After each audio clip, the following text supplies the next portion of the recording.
अवकलज के अनुप्रयोग। तो हम लोग प्रश्नावली 6.1 को शुरू किए हैं और इसमें कुछ क्वेश्चन हम लोगों ने किया है। प्रश्नावली 6.1 क्या है? अवकलज के अनुप्रयोग। इसमें कितना क्वेश्चन हुआ था? हम सीढ़ी वाला क्वेश्चन बताए थे, सीढ़ी वाला नहीं, क्वेश्चन नंबर 13 तक बता दिए थे। तो प्रश्न 13 तक हो चुका है और 13 के बाद बताइए 14। अच्छा प्रश्न है, 14 नंबर देखते हैं। 14 नंबर वास्तव में अच्छा प्रश्न है, इसके जैसा प्रश्न कोई इसमें दिया नहीं है, अच्छा क्वेश्चन है। देखिए 14 नंबर है कि एक पाइप से रेत 12 सेंटीमीटर क्यूब प्रति सेकेंड की दर से गिर रही है। एक पाइप है, देखिए थोड़ा सा ध्यान से, इस तरह से एक पाइप है और इस पाइप से क्या गिर रहा है? रेत गिर रहा है, ठीक है, ऐसे रेत गिर रहा है। तो बताइए जब पाइप से रेत गिरेगा तो किस आकार में वो इकट्ठा होगा? शंकु के आकार में इकट्ठा होगा। पाइप से जो रेत गिरेगा वो किस आकार में इकट्ठा होगा? शंकु के आकार में इकट्ठा होगा। देखिए इस आकार में क्या हो जाएगा? वो इकट्ठा होगा, शंकु के आकार में इकट्ठा। देखोगे तुम लोग धान दबाता है चाहे गेहूं दबाता है तो हम लोग रखते हैं, हाँ, तो शंकु के आकार में गिरता है ना, वह इकट्ठा करते शंकु आकार में नहीं कट होता है, चारों से बटोर के शंकु के आकार में कर देते हैं, आगे उसमें बाबा बना कर रख देते हैं, बावन बाबा, हाँ गोबर का होता है लेकिन गाय के गोबर का होता है। और हम लोग का ये मानना है कि उससे क्या होता है? अनाज उसमें वृद्धि होती है, अनाज में वृद्धि होती है, हाँ वास्तविकता जो भी हो।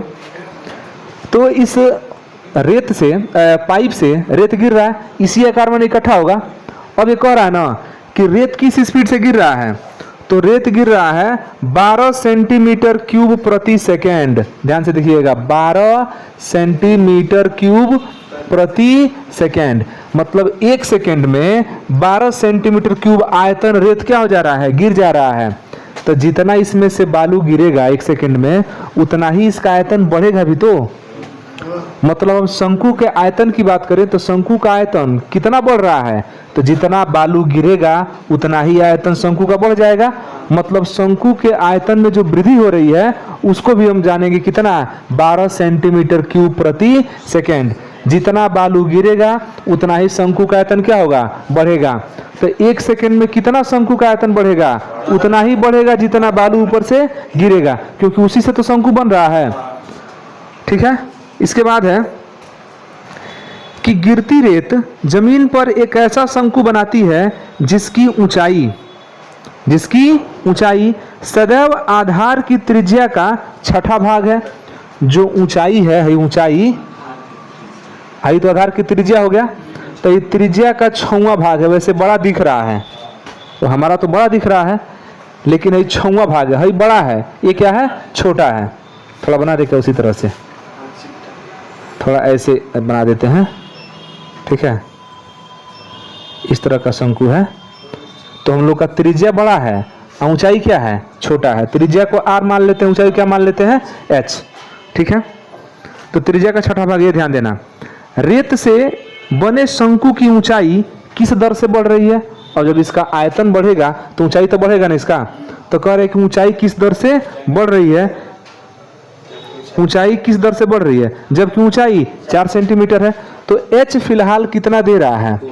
h दे रहा है 4 सेंटीमीटर। 4 सेंटीमीटर h हमारा कितना दे रहा है? 4 सेंटीमीटर। अच्छा एक चीज और, शंकु का आयतन अगर हम v माने तो उस v में वृद्धि हो रही है कि कमी हो रही है? वृद्धि हो रही है। कितना वृद्धि हो रहा है? 12 सेंटीमीटर क्यूब प्रति सेकेंड। तो यदि नहीं मान लेते हैं,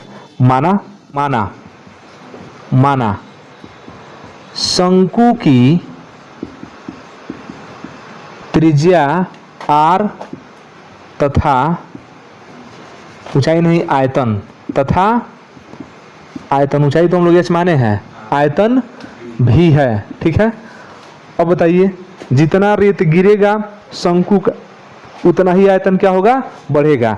मतलब शंकु के आयतन में जो वृद्धि हो रहा है ना, dv/dt, वो कितना हो रहा है? 12 सेंटीमीटर क्यूब प्रति सेकेंड, ठीक है, 12 सेंटीमीटर क्यूब प्रति सेकेंड।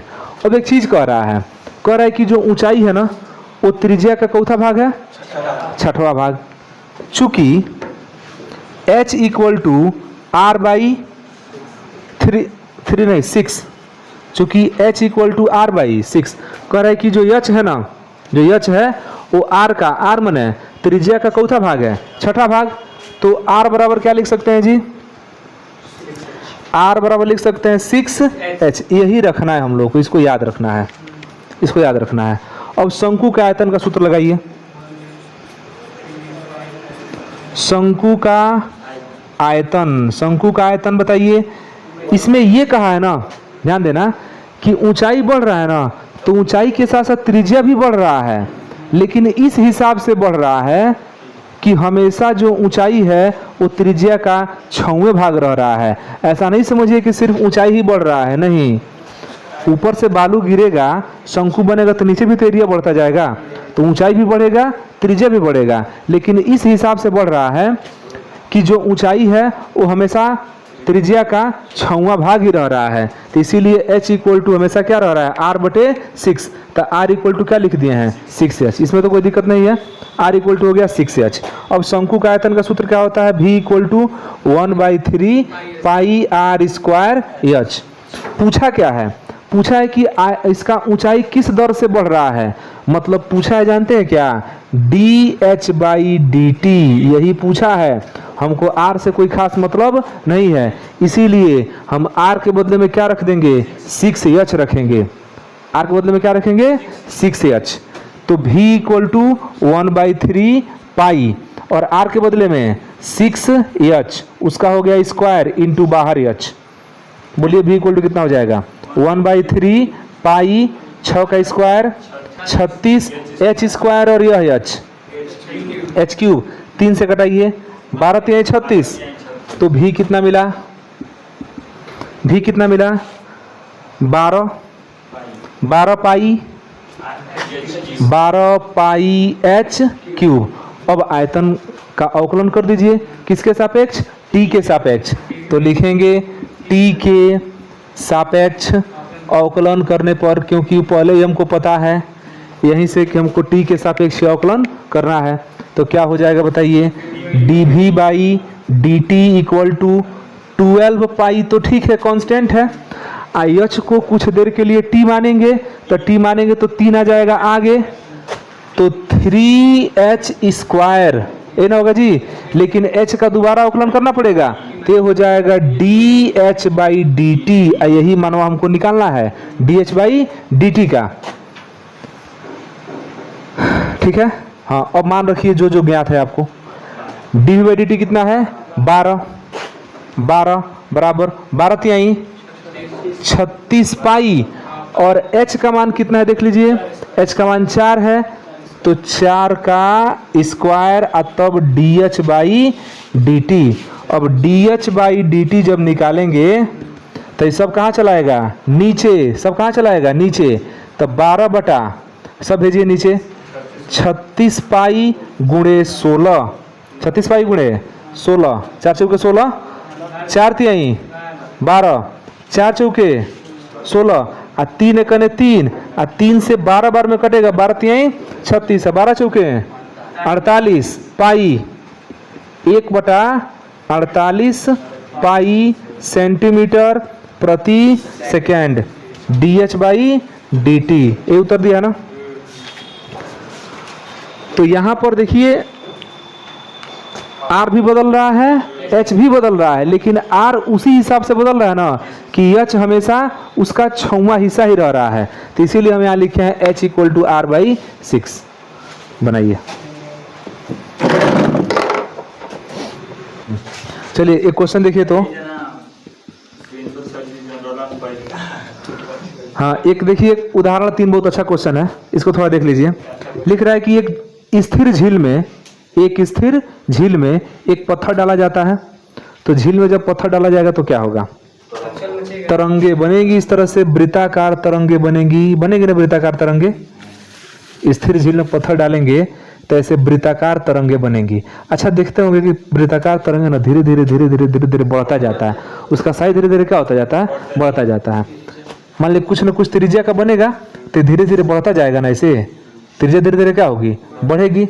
मतलब हम कह सकते हैं कि इसका क्षेत्रफल भी बढ़ता जाएगा, नहीं जी, वृत्त का साइज, वृत्ताकार तरंग का जब साइज बढ़ेगा, क्षेत्रफल भी बढ़ेगा, परिधि भी बढ़ेगा, त्रिज्या भी बढ़ेगा, सब चीज क्या हो रहा है, बढ़ रहा है। तो कह रहे हैं कि एक स्थिर झील में एक पत्थर डाला जाता है तो तरंगे वृत्तों में 4 सेंटीमीटर प्रति सेकेंड की गति से चलती है। तरंगे 4 सेंटीमीटर प्रति सेकेंड की दर चलती है, मतलब उसका आर बदल रहा है। क्या बदल रहा है? आर। तरंग ही आगे जा रहा है तो आर ही ना बढ़ रहा है इसका, ताकि ये जो बदलाव दे रहा है किसका दे रहा है, ये आर में बदलाव दे रहा है। ठीक है, फिर लिख रहा है कि जब वृत्ताकार तरंग की त्रिज्या 10 सेंटीमीटर हो तो उस क्षण घिरा हुआ क्षेत्रफल कितनी तेजी से बढ़ रहा है। मतलब हम लोग को क्षेत्रफल में वृद्धि निकालना है। तो माना त्रिज्या कितना है, आर है, माना त्रिज्या आर तथा क्षेत्रफल ए है, क्षेत्रफल ए है। ध्यान देना, आर कह रहा है कि 10 है, आर कितना कह रहा है, किसी क्षण पर आर 10 सेंटीमीटर है। हाँ, आर 10 सेंटीमीटर, और इसी आर में बदलाव भी हो रहा है। मतलब D R by d T किस हिसाब से बदलाव हो रहा है तरंग में, तो 4 सेंटीमीटर प्रति सेकेंड। जानते हैं पूछा क्या है, पूछ रहा है कि क्षेत्रफल किस हिसाब से बढ़ रहा है, D a by d T. तो पहले आपको ए का मान रखना पड़ेगा। तो चूंकि ए इक्वल टू क्या होता है, पाई आर स्क्वायर, किसके सापेक्ष अवकलन करेंगे, टी के सापेक्ष, समय के सापेक्ष ना होगा। तो d a by d t equal to, देखिए पाई तो कांस्टेंट है, हाँ 2 आर हो जाएगा, लेकिन आर का दोबारा अवकलन करना पड़ेगा। तो D R by d T, देखिएगा सब तो मान ज्ञात है, पाई गुणे 2 और आर का मान कितना 10, आर का मान 10 और आर का मान में वृद्धि देखिए 4। तो 10 चौके 40, 40 दूना 80 पाई सेंटीमीटर स्क्वायर प्रति सेकेंड। ये हो गया उत्तर। मतलब कि जो वृत्ताकार तरंगे निकल रही हैं उसका क्षेत्रफल किस स्पीड से बढ़ रहा है, 80 पाई सेंटीमीटर स्क्वायर प्रति सेकेंड। तो अच्छा क्वेश्चन था ये। बाकी खत्म माना जाए, 15-16 बन जाएगा। 15-16 कैसे बनाएंगे, 5वां और 6वां उदाहरण देख लेना, सेम क्वेश्चन है। हाँ, अवकलन करके x के मान रख देने हैं। 17 हम लोग पहले से पढ़ लिए हैं, 18 क्वेश्चन नंबर 15 जैसा है। ठीक है, तो मान के चले खत्म है। कल हम लोग पढ़ेंगे वर्धमान और ह्रासमान पढ़ेंगे। किताब उताब लेके आना तुम लोग। हाँ।